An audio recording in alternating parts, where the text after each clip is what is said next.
In Windows, since the time it was first launched, there is a small program, calculator.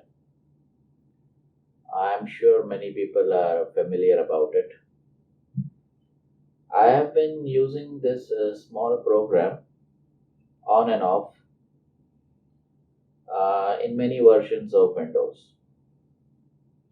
Recently, I again happened to use this calculator, and this computer is having Windows version 10, and I was really surprised by the amount of change this program has gone through.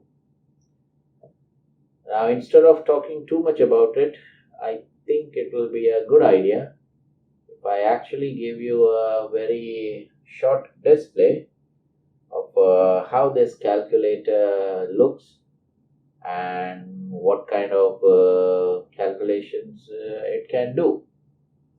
So let's go straight to the Windows calculator program. To open the calculator program, just go to the bottom left and type here, start typing.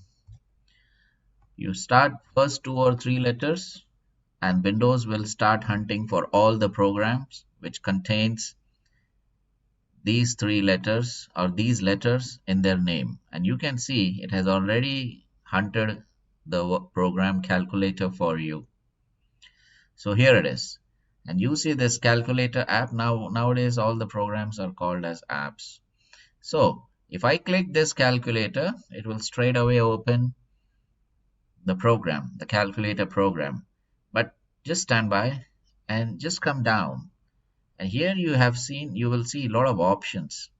For example, again, you will see if you click this open, it will do the same thing. It will open the calculator. Then down below, now these are the interesting options. You see, if you click standard, it will open the calculator in the standard mode. If you click scientific, it will open the calculator in the scientific mode. And then you have other two options, which are programmer and the date calculation. What are these? I will find out very soon. But right now, I'll go ahead and simply click this calculator or this open link, and it opens the calculator. Okay, it has opened the calculator in the standard mode. Few days back, for some reason, to do some simpler calculation, instead of using my smartphone calculator, I decided to use the laptop's Windows calculator, and I happened to open this Windows calculator, and that's when I discovered a few extra things which were not there before, and which I think are the recent additions. But these additions are good. It makes this calculator very interesting and very useful. So let's go through what are these different changes which Microsoft has made to this simple calculator. First of all, let me get this calculator on the center somewhere here. That's it. This is the standard mode, the mode which everybody is familiar with.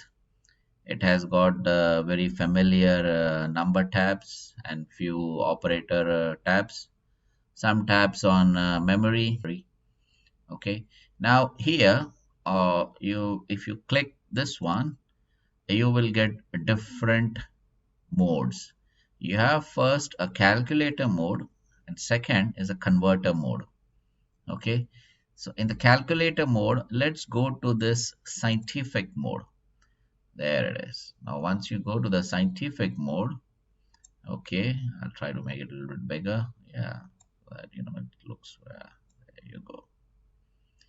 Now in the scientific mode, All the usual scientific functions are there. And from scientific calculator, now let's move to another mode. Now this is the programmer mode. Now in the programmer mode, okay, you can express numbers. A programmer has to express a number in different numbering systems. The four commonly used numbering systems for a programmers are your familiar decimal number system, then the binary number system, the octal number system, and the hexagonal number system. They all are here. Also, you can express any number either in a decimal system or as a bit pattern. Also, you can punch in any numbers either using the decimal pattern, for example 523, and you can have a look at it, how it looks when it comes to the bit pattern. There it is.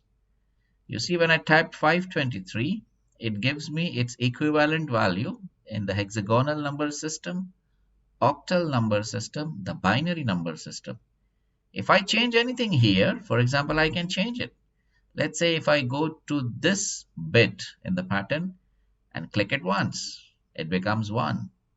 And my number has changed. The equivalent decimal number is 2571. If I do here another change, oh, the number has changed again. So this is really good. You can just change the bit pattern here and it will tell you what is the equivalent number. I think if you're doing programming and if you are programming at the bit level, this is a very important screen for them, because it gives you your bit patterns, okay, because you constantly keep on changing the bit patterns to access a particular hardware or to access a particular mode of the hardware. And then here you have the various bit operators which you use, and here are your bit shift operators, what kind of a shift you are looking for to change your bit pattern. So I think this one is a very useful calculator for a programmer, the one who is deeply involved in playing around with the bits and bytes of a computer program. So yeah, this I think was not there before. I think this is a recent addition. This is a good one. And then you move to the last mode, which is a date calculation. Now, I remember that whenever I had to do or find a difference between two dates, I usually go to the Excel sheet, punch in two different numbers or two different dates, apply some Excel functions to get the required number or to get the required answer. And now here in this Windows calculator, you don't need to do it. It's all here. For example, if I change this from date, let's say to some other year. Okay, let me change, yeah, from 220. I'll go like 4 years in future. I'll select November, I'll select 23. So from November 23, 2023 to June 11, 2020, yeah, it's 3 years, 5 months, 1 week, and 5 days, or more importantly, 1260 days. So simple. I bet many people do this kind of calculations all the time. And here it is in this calculator. Now, these are as far as the calculator modes are concerned. Now, the another interesting part of this calculator is the converter part.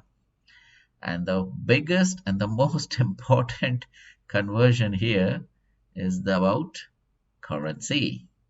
Yes, it has got all the currency conversions right here, and it keeps on updating on real-time basis. Now that's not, or sorry, whenever you click this button, you can update it on demand. So if I click this update rates right now, it's going to go to the internet and get the necessary conversion and come back here.